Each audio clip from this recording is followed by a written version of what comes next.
Hi all welcome to football arena. മുൻപ് Brazilian ദേശീയ ടീമിനെ പരിശീലിപ്പിച്ച പരിശീലകനാണ് ഡൊറിവാൽ ജൂനിയർ. അദ്ദേഹത്തിൻ്റെ കീഴിൽ മോശം പ്രകടനം നടത്തിയതോടുകൂടി CBF അദ്ദേഹത്തെ പരിശീലക സ്ഥാനത്ത് നിന്നും പുറത്താക്കുകയായിരുന്നു.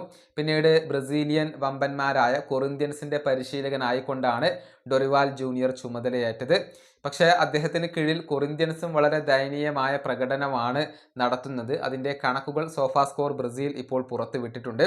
അതായത് അവസാനത്തെ 7 മത്സരങ്ങളിൽ കേവലം ഒരു വിജയം മാത്രമാണ് കൊറിന്ത്യൻസിന് ഇപ്പോൾ സ്വന്തമാക്കാൻ കഴിഞ്ഞിട്ടുള്ളത്. 7 മത്സരങ്ങൾ, 1 വിജയം, 3 സമനില, 3 തോൽവി എന്നിങ്ങനെയാണ് കണക്കുകൾ വരുന്നത്. 28.6% മാത്രമാണ് അവരുടെ ഒരു വിജയ ശതമാനമായിക്കൊണ്ട് ഇത്തവണ വരുന്നത്. 3 ഗോളുകളാണ് നേടിയിട്ടുള്ളത്. 6 ഗോളുകൾ വഴങ്ങേണ്ടി വന്നു. 12 ബിഗ് ചാൻസുകൾ ക്രിയേറ്റ് ചെയ്തു, 10 എണ്ണവും മിസ്സാക്കി. 23.7 ഷോട്ട്സ് പെർ ഗോൾ, അതുപോലെ തന്നെ 51.1% ബോൾ പൊസഷൻ ആണ് വരുന്നത്. ഇങ്ങനെ വലിയ കണക്കുകൾ ഒന്നും അവകാശപ്പെടാൻ ഇപ്പോൾ കൊറിന്ത്യൻസിന് കഴിയുന്നില്ല. ദയനീയമായ പ്രകടനമാണ് ഡൊറിവാൽ ജൂനിയർക്ക് കീഴിൽ ഇപ്പോൾ അവർ നടത്തിക്കൊണ്ടിരിക്കുന്നത്.